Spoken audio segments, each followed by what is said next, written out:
그런데 이것을 수익으로 보면 얘기가 조금 달라집니다. 10%가 오른다고 하더라도 수익 자체는 상급지가 더 클 수 있는 거죠. 그러니까 10%가 오른 상급지가 15%, 20% 오른 하급지보다 더 수익 측면에서는 많을 수가 있다는 얘기입니다.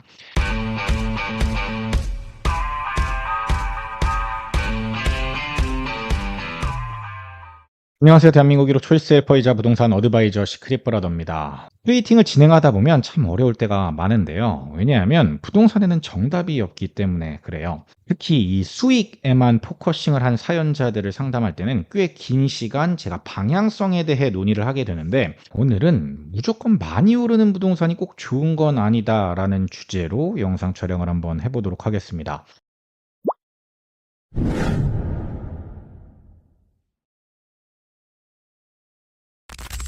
돈이 전부는 아니라고 생각해요.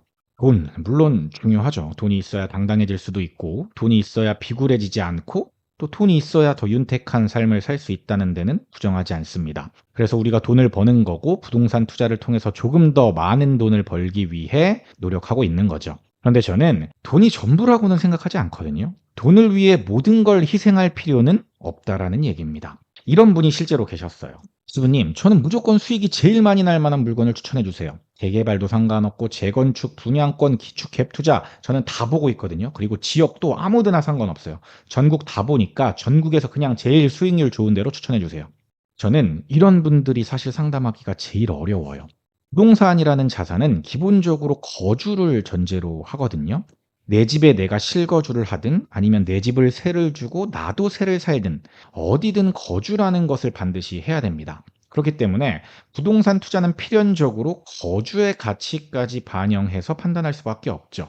근데 재밌는 게 거주의 가치에 대한 판단이 너무나 제각각이라는 겁니다. 몸테크를 굉장히 힘들어 하시는 분도 계시지만 젊었을 때 몸테크를 해야 노년이 편하다고 생각하시는 분도 계시죠. 복도식 20평대는 죽어도 싫다는 분도 계시지만 급지를 높일 수 있다면 내가 이 정도 몸테크는 희생할 수 있다는 분도 계십니다.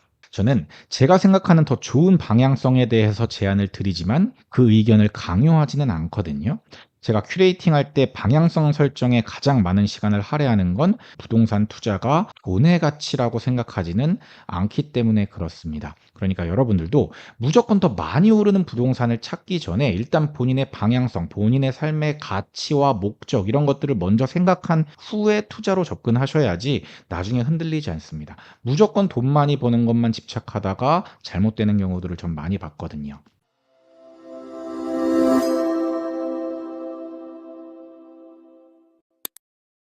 두 번째는 여러분들이 수익에 대한 오해가 조금 있으신데, 수익률과 수익은 다르다. 30억 집이 10%가 오르면 얼마죠? 33억입니다. 그런데 10억 집이 똑같이 10% 오르면 11억이 되죠. 기존의 가격 차이는 20억이었는데 똑같이 10%가 올라가면 가격 차는 12억으로 벌어집니다.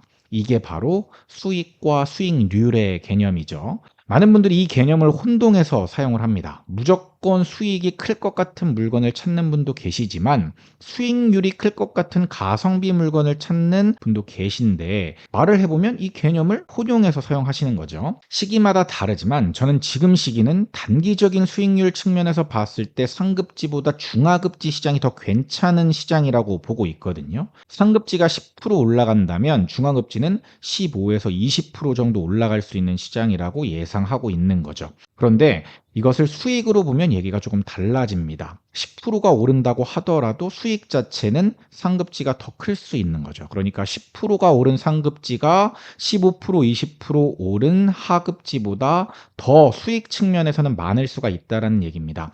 우리는 수익을 생각할 때 반드시 투자 기간과 매수 타이밍에 대해서 생각을 해야 됩니다. 내가 매수하는 지금 이 시기는 수익으로 접근해야 하는 시기인지 아니면 수익률을 보고 접근해야 하는 시기인지, 그리고 나는 얼마 동안에 내가 매수할 물건을 보유할 예정인지, 이런 것들의 시나리오를 미리 짜놓고 매수 계획을 세워야 한다는 거죠.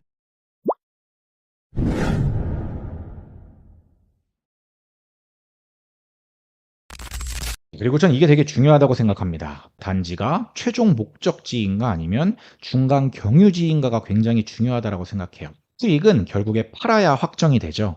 매수는 기술이고 매도는 예술이라는 얘기가 있습니다. 서울의 신축이 귀하다 보니까 서울 안에 있는 초기 재개발에 관심이 있으신 분도 많죠. 물론 서울 내에서 유망한 초기 재개발 구역들도 있습니다. 그리고 아직도 저렴한 초투로 매수가 가능한 지역들이 있어요. 정말 운이 좋아서 내가 매수한 지역이 진행도 착착 되고 프리미엄도 기대 이상으로 붙었다고 가정을 해볼게요.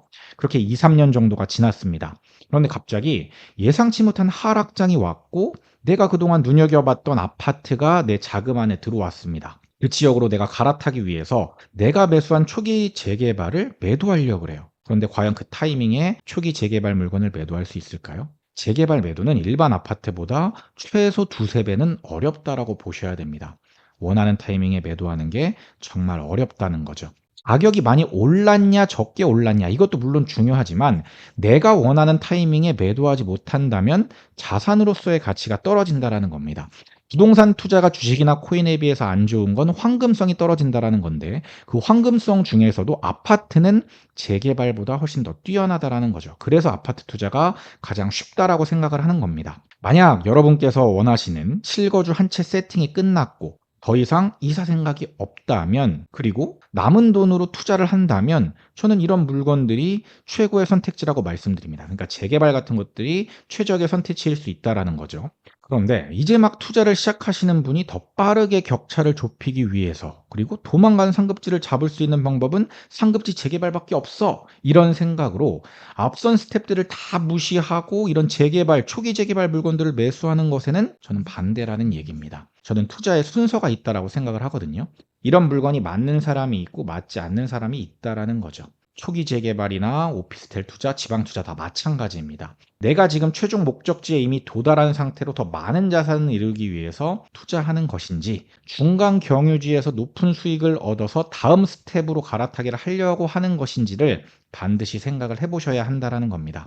그리고 많은 경우에 중간 경유지의 선택은 수익보다는 매도에 포커스를 집중하는 게 더 좋은 결과를 낼 확률이 높습니다.